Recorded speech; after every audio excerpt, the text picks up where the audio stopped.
ಭೀಮ್ ಧ್ವನಿ ನ್ಯೂಸ್ಗೆ ಸ್ವಾಗತ. ಗುಡೇನಕಟ್ಟಿಯಲ್ಲಿ ಪ್ರಾಣ ಪ್ರತಿಷ್ಠಾಪನಾ ಜಾತ್ರಾ ಮಹೋತ್ಸವ ಅದ್ದೂರಿಯಾಗಿ ಜರುಗಿದೆ. ಹೆತ್ತವರನ್ನ ಕಡೆಗಣಿಸಬೇಡಿ. ಧರ್ಮಸೇನಾ ಭಟ್ಟಾರಕ ಶ್ರೀಕರೆ ಹೆತ್ತವರನ್ನ ಎಂದಿಗೂ ಕೂಡ ಕಡೆಗಣಿಸಬಾರದು. ಅವರ ಮನಸ್ಸಿಗಾಗುವ ನೋವು ಎಂದಿಗೂ ಮಾಸಲ್ಲ. ತಂದೆ ತಾಯಿ ಋಣವನ್ನ ತೀರಿಸಲು ಪ್ರಯತ್ನಿಸಬೇಕು ಎಂದು ವರೂರಿನ ಧರ್ಮಸೇನಾ ಭಟ್ಟಾರಕ ಶ್ರೀಗಳು ಹೇಳಿದ್ದಾರೆ. ಧಾರವಾಡ ಕುಂದಗೋಳ ತಾಲೂಕಿನ ಗುಡೇನಕಟ್ಟಿ ಗ್ರಾಮದಲ್ಲಿ ಆಯೋಜನೆ ಮಾಡಲಾದ ಶ್ರೀ ಈಶ್ವರ ಬಸವಣ್ಣ ಮಾರುತಿ ಮೈಲಾರ ಲಿಂಗೇಶ್ವರ ಗಂಗಿ ಮಾಳವ ದೇವರುಗಳು ಪ್ರಾಣ ಪ್ರತಿಷ್ಠಾಪನಾ ಜಾತ್ರಾ ಮಹೋತ್ಸವದ ಕಾರ್ಯಕ್ರಮದಲ್ಲಿ ಅವರು ಆಶೀರ್ವಚನ ನೀಡಿದರು. ತಂದೆ ತಾಯಿಗಳನ್ನ ಕೀಳು ಮಟ್ಟದಲ್ಲಿ ನೋಡಿಕೊಂಡಲ್ಲಿ ನಿಮ್ಮ ಮಕ್ಕಳು ನಿಮ್ಮನ್ನು ಕೂಡ ಹಾಗೆ ನೋಡ್ತಾರೆ. ಇದನ್ನರಿತುಕೊಂಡು ನಮಗೆ ಜನ್ಮ ನೀಡಿ ನಮ್ಮ ಬಾಳನ್ನ ಬೆಳಗಿಸಿದ ತಂದೆ ತಾಯಿಗಳನ್ನ ಗೌರವದಿಂದ ಕಂಡಾಗ ಮಾತ್ರ ನಾವು ಮನುಷ್ಯರಾಗಿ ಬಾಳಿದಕ್ಕೆ ಸಾರ್ಥಕವಾಗುತ್ತೆ. ಇನ್ನು ಕಾರ್ಯಕ್ರಮದಲ್ಲಿ ಭಾಗವಹಿಸಿದ ಮುಸ್ಲಿಂ ಧರ್ಮಗುರು ಸೋಫಿ ಸಂತ ಪಿರೆ ತರೀಕತ ಅಬ್ದುಲ್ ರಜಾಕ್ ಶಾ ಖಾದ್ರಿ ಸತ್ತೂರ ಮಾತನಾಡಿ, ಜಾತಿ ಧರ್ಮ ಎನ್ನದೇ ಎಲ್ಲಾ ಸದ್ಗುರುಗಳನ್ನ ಕರೆಸಿ ಈ ಜಾತ್ರಾ ಮಹೋತ್ಸವ ಮಾಡಿದ್ದು ಹೆಮ್ಮೆಯ ವಿಷಯವಾಗಿದೆ. ಇದರಿಂದ ಎಲ್ಲರೂ ಭಕ್ತಿಯಿಂದ ದೇವರನ್ನ ಪ್ರಾರ್ಥನೆ ಮಾಡಬೇಕು. ಅಂದಾಗ ನಿಮ್ಮಗಳ ಪಾಪ ಕರ್ಮಗಳು ನಾಶವಾಗಿ ಸುಖ ಜೀವನ ಸಿಗುತ್ತೆ ಎಂದಿದ್ದಾರೆ. ಬಂಡಿವಾಡ ಗಿರೀಶ ಆಶ್ರಮದ ಡಾಕ್ಟರ್ ಎಸಿ ವಾಲಿ ಗುರುಜಿ ಮಾತನಾಡಿ, ಮಕ್ಕಳಿಗೆ ಒಳ್ಳೆಯ ಸಂಸ್ಕಾರವನ್ನ ಕೊಟ್ಟು ಮುಂದಿನ ಆಸ್ತಿಯನ್ನಾಗಿ ಇರಿಸಿಕೊಡಬೇಕು. ಮಕ್ಕಳ ಭವಿಷ್ಯ ರೂಪಿಸುವ ಜವಾಬ್ದಾರಿ ತಂದೆ ತಾಯಿಗಳ ಮೇಲಿದೆ. ಸದ್ಯದ ವ್ಯವಸ್ಥೆಯಲ್ಲಿ ಕೆಲವು ಮಕ್ಕಳು ದುಶ್ಚಟಕ್ಕೆ ಬಲಿಯಾಗ್ತಾ ಇದ್ದಾರೆ. ಅಂತವರನ್ನ ದಾರಿಗೆ ತರುವ ಕರ್ತವ್ಯ ಹೆತ್ತ ತಂದೆ ತಾಯಿಗಳ ಮೇಲಿದೆ ಎಂದಿದ್ದಾರೆ.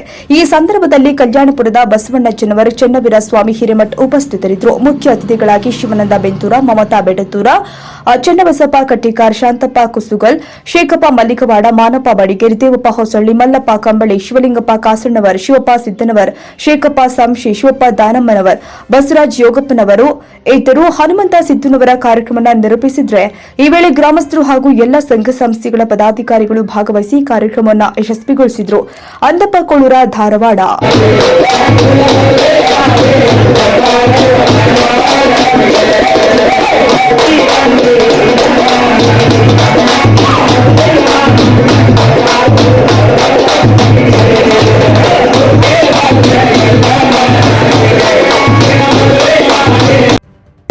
ಶಿಷ್ಯರೆಲ್ಲ ಕೇಳ್ತಾರೆ, ಯಾಕ್ರಪ್ಪ ನೀವು ಯಾಕೆ ಲೇಟ್ ಮಾಡಿ ನಮಾಜ್ ಮುಗಿಸಿದ್ರಿ? ಯಾರಂತಾರೆ, ಪರಮಾತ್ಮ ದೇವದೂತರಿಗೆ ಕಳಿಸಿದ್ದ.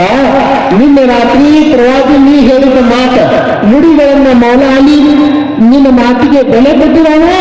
ಅವ ಬರುವಾಗ ನೀ ನಮಾಜ್ ಮುಗಿಸಬಾರ್ದು, ಎಲ್ಲಾನ ಅದನ್ನೇ ಯಾಕೆ ಮಾತನ್ನ ಹೇಳ್ತೀನಿ. ಆ ಅಜ್ಜಾರು ನಡೆಯಾಕಿದ್ರು, ಅವರನ್ನು ಧರ್ಮದವರಲ್ಲ. ಈ ಮಾತನ್ನ ಯಾಕೆ ಹೇಳ್ತೀನಿ ಅಂತಂದ್ರೆ, ಯಾವುದೋ ಧರ್ಮದವರಲ್ಲಿ ಅವ ನಮ್ಮ ತಂದೆ ಸಮಾನ ಅದಾನಂತಂದ್ರೆ ಎಲ್ಲರಿಗೂ ಗೌರವ ಕೊಡಬೇಕು. ಇದು ನಮ್ಮ ಧರ್ಮ ಗೌರವ.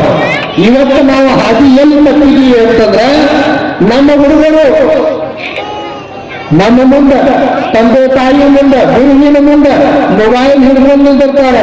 ಗುರು ಹೋಗಾಗತ್ತೆ ನಮ್ದು ಅರಿವು ನಮ್ಮ ಮಕ್ಕಳಿಗೆ, ನಮ್ಮ ತಂದೆ ಬರಾತಾನ ಅನ್ನುವಂತ ಅರಿವು ನಮ್ಮ ಮಕ್ಕಳಿಗೆ ಇರುವುದಿಲ್ಲ ಅಂತಂದ್ರೆ ನಾವು ಏನು ಧರ್ಮ ಕಲಿತಾಗುತ್ತೀವಿ ಅಂತ. ನೀ ತಂದೆ ಸ್ವರ್ಗದ ಬಾಗಿಲ, ತಾಯಿ ಬಾಗಿಲ ಸ್ವರ್ಗ ಐತಿ ಅಂತೇಳಿ ಮಹಾತ್ಮರು ಮನೆಯಲ್ಲಿ ಹೇಳಿದಾರಲ್ಲ. ಆ ತಂದೆ ತಾಯಿಗೆ ಮನಸ್ಸು ಮುಗಿಸುವವರು ಯಾವುದೇ ಮಹಾತ್ಮರಿಗೆ ಪೂಜಿಸಿದ್ರು ಯಾವತ್ತೂ ನಿಮಗೆ ಮಹಾತ್ಮ ಕೊಡುವುದಿಲ್ಲ. ಯಾಕೆ ಅಂತಂದ್ರೆ, ನಿನಗೆ ಭೋಗ ಸಿಗಬೇಕು ಅಂತಂದ್ರೆ ಫಸ್ಟ್ ಮೊದಲು ನಿಮ್ಮ ತಾಯಿ ತಂದೆ ಪೂರ್ತಿ ಆಶೀರ್ವಾದ ಯಾವ ಮಗನ ಮೇಲೆ ಇರ್ತೈತಿ, ಅವ್ರಿಗೆ ಎಲ್ಲ ಮಹಾತ್ಮರು ಸಿಕ್ಕಿರ್ತಾರೆ.